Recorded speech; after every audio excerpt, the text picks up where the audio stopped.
एक दिन दिति नदी किनारे खड़ी थी। नदी का पानी नीला था, एकदम आसमान जैसा, पर दिति की आंखों में तो बस लाल रंग तैर रहा था। गुस्सा, आग, बदला उन्हें अपने दोनों बेटों हिरण्याक्ष और हिरण्यकशिपु की याद सताने लगी, जिन्हें विष्णु ने मार दिया था। उनके मन में बदले की आग ऐसे भड़क रही थी कि नदी भी भाप बन जाए। दिति ने गहरी सांस ली और अपने पति कश्यप का नाम पुकारा। क्या चाहती हो दिति? एक बेटा, ऐसा बेटा जो इंद्र को पटखनी दे सके, उसे हराए, बल्कि खत्म ही कर दे। कश्यप भौंचक्के, इंद्र ही क्यों? अरे क्योंकि विष्णु तो अमर है, उन्हें कौन मार सकता है? लेकिन इंद्र, वो तो देवराज है, उन्हीं के आदेश पर मेरे दैत्य बच्चे काटे गए, अब बदला तो बनता है। कश्यप ने माथा थपक लिया। इंद्र भी तो उनका बेटा था, पर दिति का दर्द देखकर उन्होंने हामी भर दी, लेकिन सख्त शर्तों पर। 100 साल तक तपस्या करनी होगी, गुस्सा नहीं, किसी को चोट नहीं, पैर धोकर ही सोना, अच्छे कपड़े पहनना, शुद्ध रहना और बिल्कुल भी गलती नहीं करनी।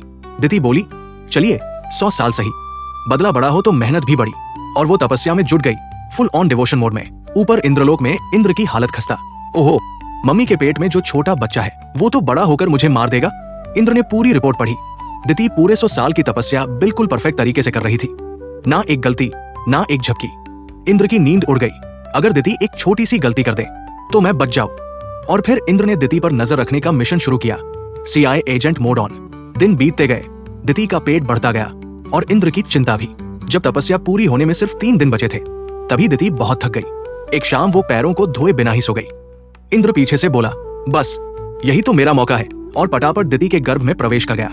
हाँ, बिल्कुल वैसे ही कहानी की मैजिक पावर से इंद्र ने अपना वज्र निकाला और गर्भ में पल रहे भ्रूण को 7 हिस्सों में काट दिया।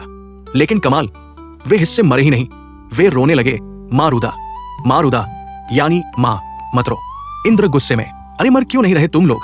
पर वो छोटे छोटे टुकड़े रोते रहे और फिर 40-49 टुकड़े हो गए।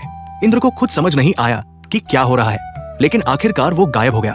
दिति जागी और समझ गई वो हार गई है। उन्हीं टुकड़ों ने आगे चलकर मरुदगण यानी हवा के देवता का रूप लिया। दिति गुस्सा नहीं छोड़ रही थी।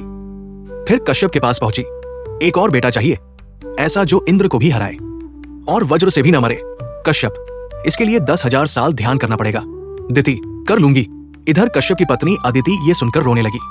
दिति ने गुस्से में अदिति को श्राप दे दिया, जैसे मेरे बेटे मरे वैसे तुम्हारे भी बेटों को मरते देखना पड़े। अदिति रोई। कश्यप ने उन्हें बताया, ये श्राप अभी नहीं, द्वापर युग में पूरा होगा। तुम देव की बनोगी, तुम्हारा भाई कंस तुम्हारे बच्चों को मारेगा, पर अंत में तुम्हारी कोख से विष्णु के कृष्ण अवतार का जन्म होगा, जिसे कोई नहीं मार सकेगा।